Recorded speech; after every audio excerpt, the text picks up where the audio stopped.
they want to create chaos, fear, upheaval, especially in this period between now and 2030, when they want to transform human society. They're in the process of it. This whole pandemic hoax was massively part of it, and so's current events. Now, while they're doing that, they want the population looking in the other direction. They don't want them sitting back and connecting the dots. They want them constantly reacting to chaos, upheaval. And that's why we've gone seamlessly, and it seems to be like another random event. It's not. It's all part of the same progression, what I call the totalitarian tiptoe. We've gone seamlessly from the lockdown situation into the protests and the riots. Is a tidal wave of contradictions and ridiculous demands, which when you are comparing them and seeing that contradiction, you see crystal clearly that it's a scam. And then overnight, thousands of people are shoulder to shoulder in protests, and suddenly it's not such a big deal anymore.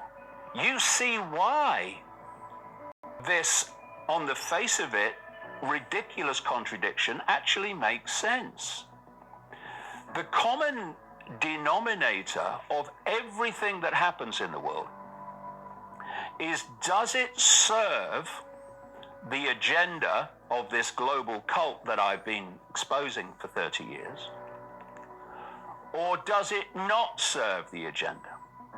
If it serves the agenda, it is supported, it is not banned, it is not suppressed, it is promoted in the media, and it is allowed to happen, indeed encouraged to happen. If it does not promote or support the agenda, indeed, then it's not supported, it's suppressed, it's silenced, it's demonized. The foundation of the few controlling the many, at any time in human history, it's a fundamental foundation of everything. You must divide and rule the many. So it serves the agenda of divide and rule to have people under house arrest and everyone kept apart. It serves them with social distancing where everyone is kept apart, divide. It serves them to have people wearing masks, which means that human discourse and interaction is destroyed. So social distancing, masks, house arrest must happen. But hold on a second. It also serves the agenda of divide and rule to have massive racial division. And so social distancing, masks, house arrest is followed by no social distancing in the riots and the protests, but because both serve the agenda of divide, you have this apparent contradiction of social distancing imposed and then social distancing completely ignored. It's not a problem. But there's a common denominator between the two. They both serve the agenda of dividing and ruling the population. And this was captured so perfectly in one of the most ludicrous documents I've ever seen. And it was in the last week when about 1,000 doctors and medical people and others signed a letter when the protests and the riots began.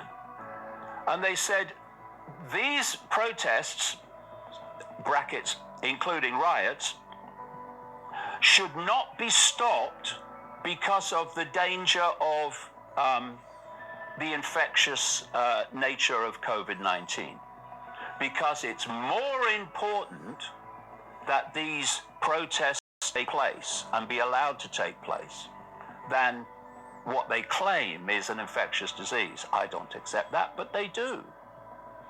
And in this same letter, they said, But this does not mean there should be a permissive attitude and acceptance of other protests, particularly, it said, protests against stay-at-home orders. So in that one letter, you had this ridiculous contradiction that it's okay to protest without social distancing, but only if you protest here against this.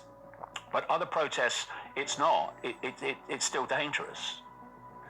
Why do 1% billionaires like Soros, 1% corporations like Cisco, 1% foundations galore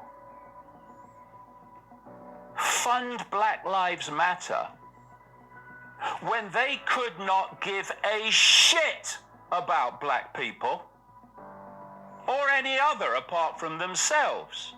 Why would they do that? Now, here's an irony of ironies.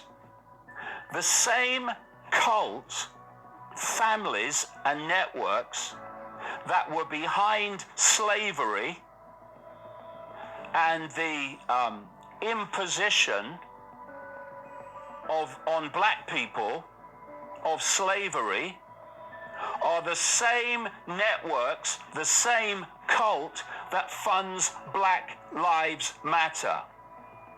What is going on? Here's another irony of ironies. This cult, at its core, is almost entirely white. And it is funding Black Lives Matter in basically a war on white people. Get on your knees. Who benefits? Who benefits from me believing what the authorities are telling me to believe?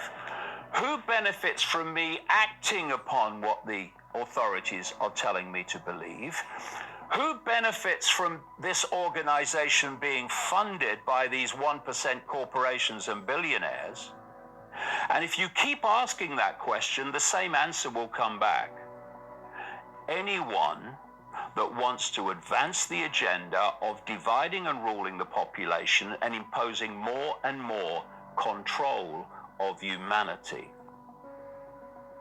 If you don't know where the world's being taken and who by, and the techniques of manipulation that take us there, then the world is a random place.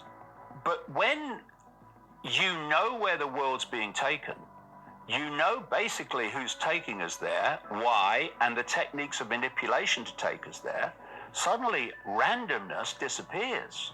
Because what is random to most people becomes a very clear sequence of events that is taking us in a very obvious direction towards the outcome. If people don't want to be scammed, first of all, they have to get informed, and they have to stop getting all their perceptions from the mainstream media.